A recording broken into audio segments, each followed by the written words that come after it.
Okay, let's go again. Our next session in discussion with Helen Whately. Helen, of course, is the Exchequer Secretary at the Treasury. And Helen, I think your portfolio for today couldn't be more bang on target. Look, growth, infrastructure, energy, environmental taxes, that feels like it's totally in the sweet spot for this conference. So without further ado, can I invite you onto the stage? Please welcome Helen Whately.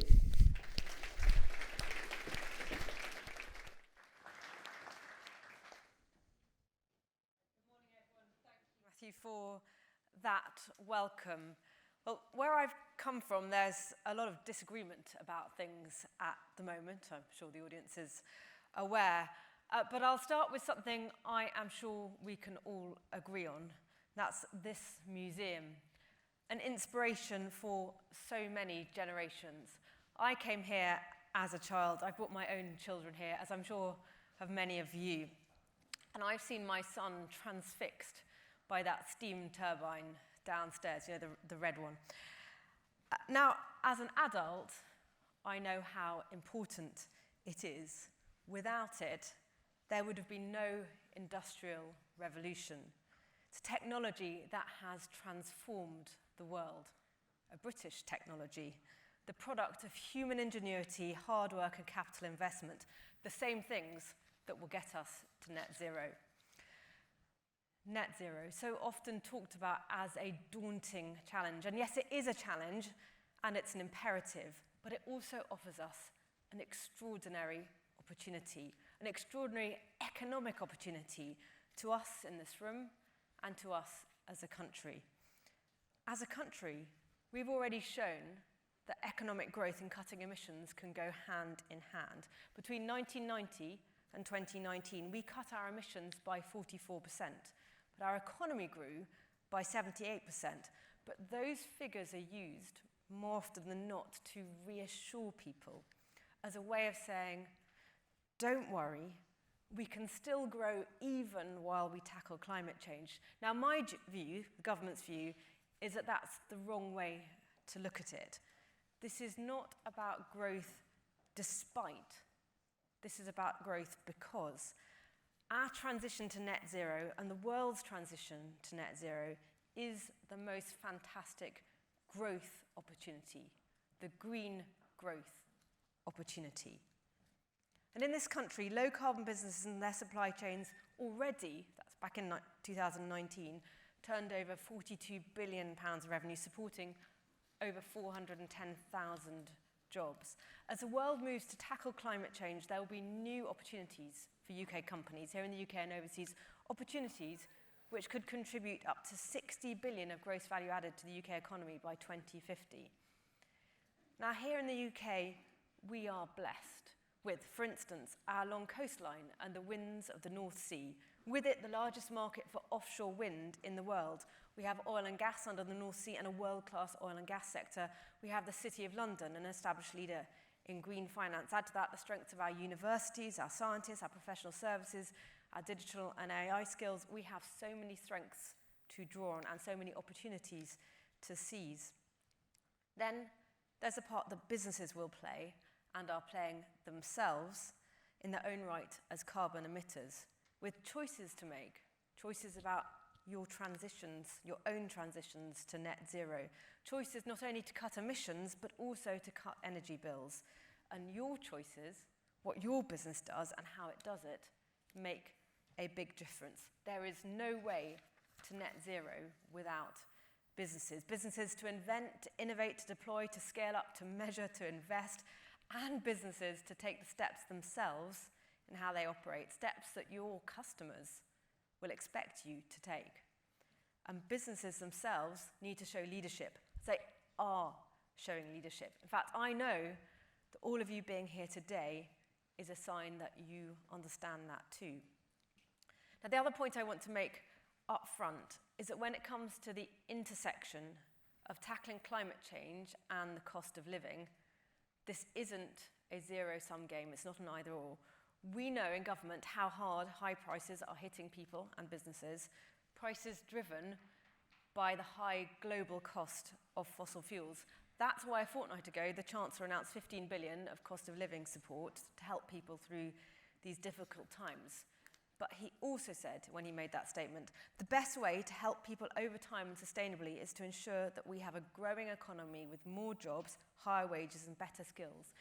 We know that looking forwards, the way we help people with the cost of living, the way we improve people's lives is through economic growth, through higher skilled, higher paid jobs all around the country, exactly the sort of growth and jobs that net zero is going to bring.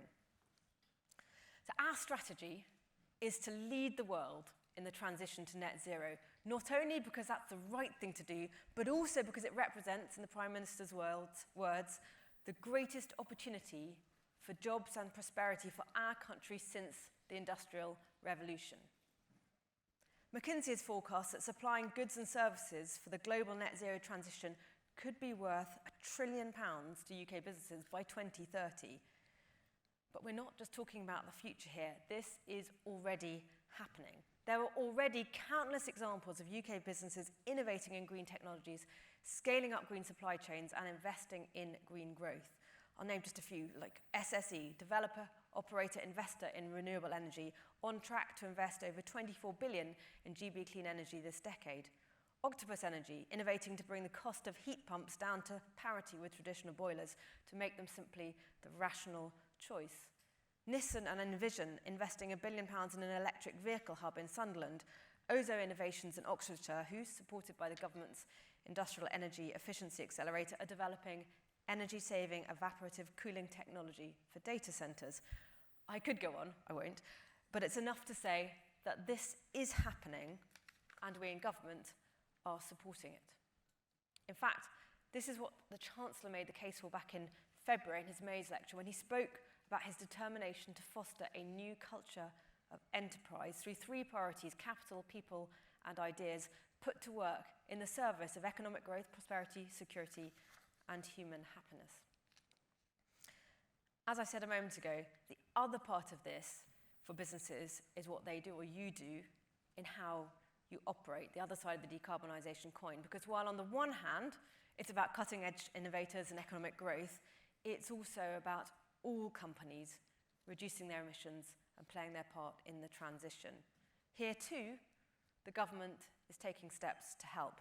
Firstly, we're focusing on some of the highest emitting sectors, the energy-intensive industries, with our £315 million Industrial Energy Transformation Fund, helping businesses with very high energy use transition to a low-carbon future. An example would be Saint-Gobain Glass in North Yorkshire, which will use a new energy-efficient glass production furnace to reduce their emissions and their energy bills. And across the country, we know businesses are working out ways to cut emissions right now, and we're helping them access the capital they need to do that, making London the world's first net zero-aligned financial centre, with firms publicly setting out how they'll transition their businesses as well as their bottom line. We know that it's the intelligence, the ingenuity, the sheer grit and hard work of people like you, together with scientists and businesses all around the country, who are going to make this happen. But we in government also know that none of this is easy, and we have a part to play. We know businesses need to know the direction of travel and need certainty as far as that is possible. We have set out our financial commitment. The Chancellor confirmed at the spending review last year 30 billion of public investment in our green industrial revolution. We have set out our net zero strategy, published last year, outlining how we'll decarbonise our economy and meet the 2050 target. And now we're setting out the detailed policies like the British Energy Security Strategy, and we're putting it all into practice. I'll just give you a few examples. We've launched the UK Infrastructure Bank and 2 green gilts, raising £16 billion. We've established the retail green savings bonds to fund projects like zero-emission buses. We've launched the 240 million net zero hydrogen fund. We're supporting our transition to electric vehicles. We're launching a 120 million future nuclear enabling fund. We're moving to annual CFD auctions to speed up our transition to renewable energy. We've committed £1 billion worth of investment in carbon capture and storage. We're investing £3.9 billion in improving the energy efficiency of homes and buildings. And with London already a leader, world leader in green finance, we're working to position the UK as the world's first net zero-aligned financial centre. So this isn't just rhetoric, this is happening. So to all of you, I say, I hope you're as optimistic as I am. British business is going to be, and already is, at the vanguard of all of this. We want that, we need that, and people, your customers, my voters, expect that. On the one hand, there's the chance to be part of a new tide of innovation, to export and to grow, to be part of the transition, creating new products and services to help the world decarbonise and prosper as a result.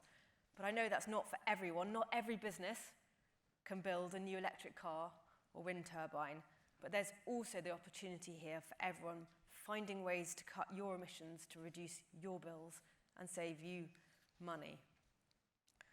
Today I've called it the green growth opportunity, but really it's opportunities plural, hundreds and thousands of them.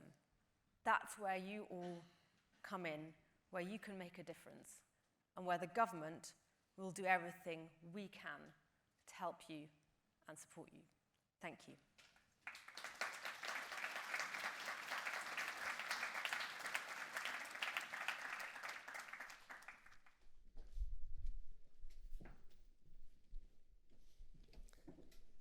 Helen, fantastic. Thank you very much. We're just going to whip away seamlessly without you even noticing the lectern, and then we've got about 10 minutes for a little bit of a conversation. So thank you for that.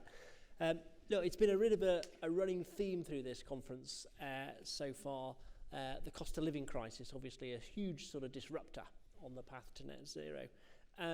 You talked about it as well, but just look, let's nail this point straight away.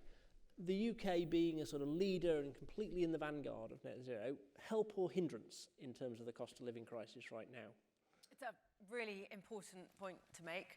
I mean, take a step back and we look at why are we where we are with the cost of living pressures coming out of the pandemic, a surge in demand, clearly, Putin's invasion of Ukraine. But those things have driven up energy prices, driven up the costs of fossil fuels around the world. So actually, it's not a question of, well, does that knock us back? Actually, it shows it's even more of an imperative for us to get on with the job of transitioning away from those global sources of fossil fuels that have put us in the position, and so many countries in the position of facing these high costs of living. I'd say the two sides of how we are tackling it and should tackle it. I mean, firstly, we know the importance of reducing the demand for energy to bring people's bills down. An important part of that is energy efficiency.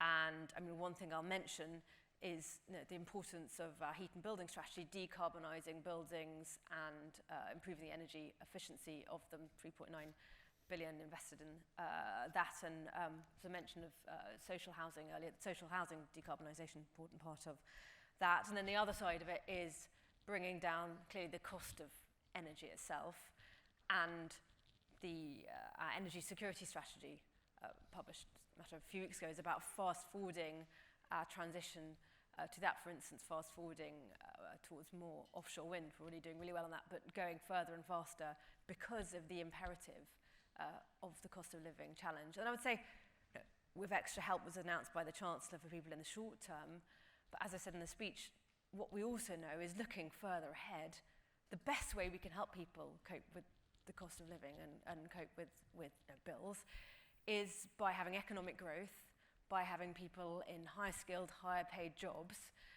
and then therefore in a better position to pay the bills and have a higher standard of living in the years ahead. Terrific, thank you. Look, the CBI, we've nailed our colours to the mast. We think there's sort of huge economic opportunity in this whole agenda. I think you alluded to that in your speech too, so I think you've got an audience of converts on that one. So I suspect the first part of my next question is the slowest ball ever bowled to a politician. One, do you agree? And then secondly, just to sharpen it up a little bit, look, just how and where do you see those opportunities arising, do you think?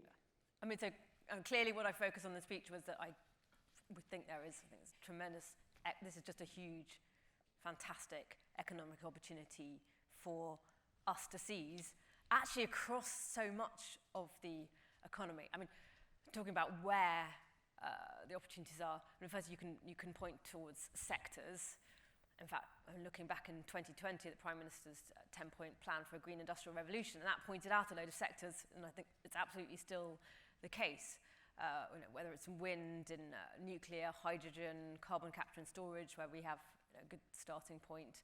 Electric vehicles would be examples from that. There was also, say, in consumer goods, there are great opportunities as well.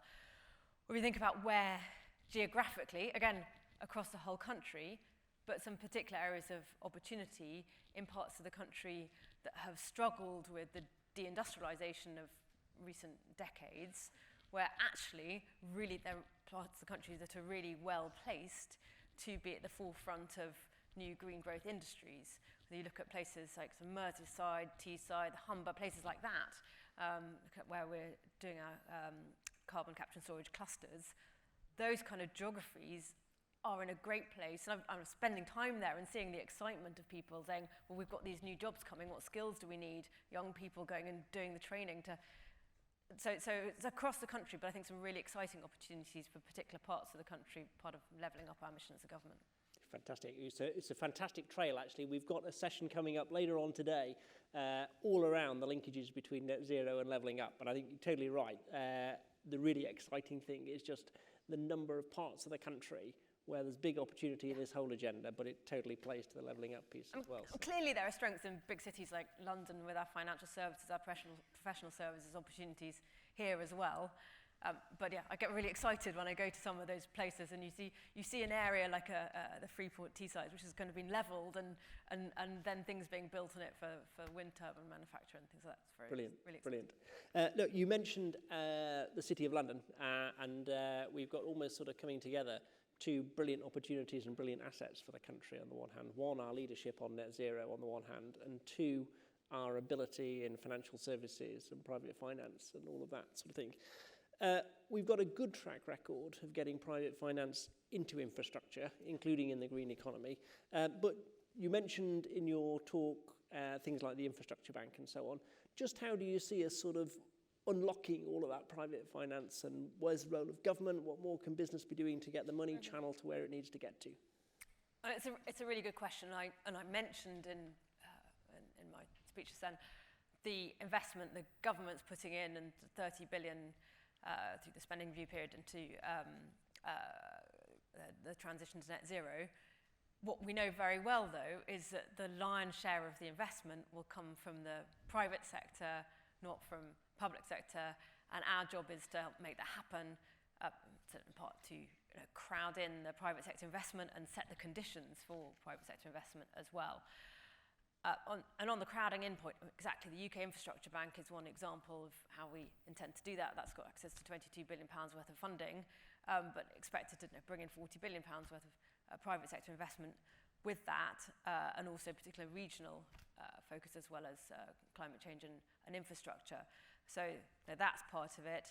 And then the other thing is supporting the greening of our financial services sector and boosting the UK's strength in that. So I mentioned the Chancellor's ambition for this. And a really important part of that step is to do with information and reporting, which I know is part of came up in the panel discussion just now. The importance of people knowing that when they're looking for a green investment, well, how can they be confident that it really is?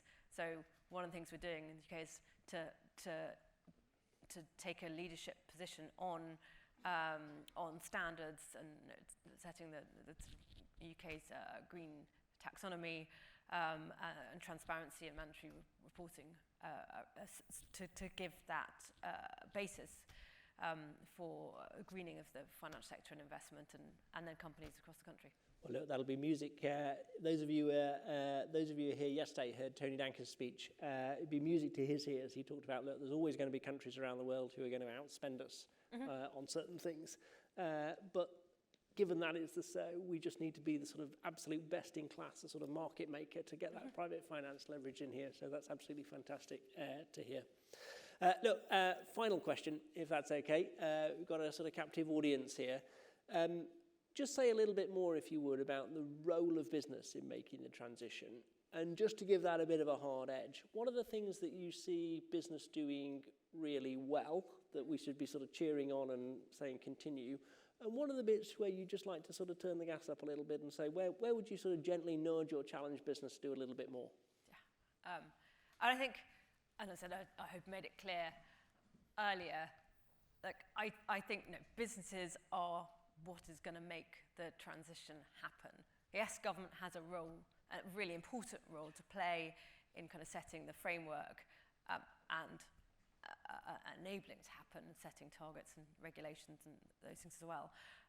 But it's really so much about business on two sides. One is how businesses will innovate, will develop the products and services, will scale up, and that will make the transition happen in the UK and across the world. And then the other is businesses looking at their own emissions as emitters themselves and very practically taking steps on that. I don't think anyone needs me to point out to all sort of entrepreneurs and large businesses where the opportunities are. That is happening, will happen. I think what I would like to see businesses doing more of, or really thinking about, is the skills side.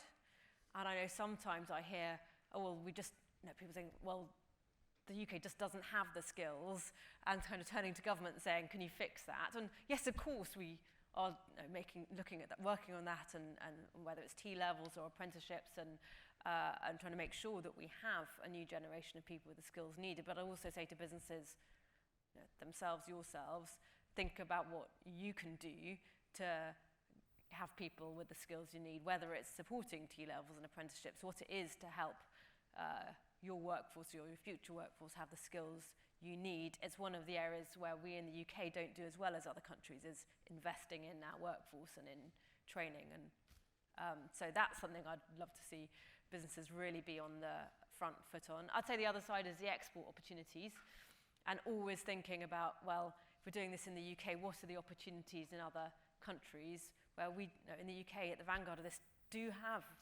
real strengths, and other countries will really look to the UK to lead the way. So always looking at the export opportunities. Of course, government's taking steps to help with that, for instance, through UK Export Finance. So I'd say that's another thing. And then just very practically, being prepared for the transition you're in yourself, and making your own transition plans for how you're going to get to net zero, be part of it as well. Yeah, Helen, I think we're about out of time. Thank you for that. Really appreciate the insights, both in your talk and in conversation. And I think certainly what you set out earlier on about working collaboratively together on the whole people, capital and ideas, look, those taken together couldn't apply more than this whole agenda around chasing net zero. So huge thanks to you and your team at the Treasury for the collaboration. We're working closely with you on all of those things. In the meantime, I am going to totally tackle the stereotype that men are capable of doing two things at once, multitasking, so I'm going to seamlessly manoeuvre from interviewee to MC and tell people that teas and coffees are available down the stairs as previously. Please be back here for 11:30 when we're going to get onto that next session around the links between levelling up and net zero. But in the meantime, please join me in thanking Helen Whately for her time this morning. Thank you.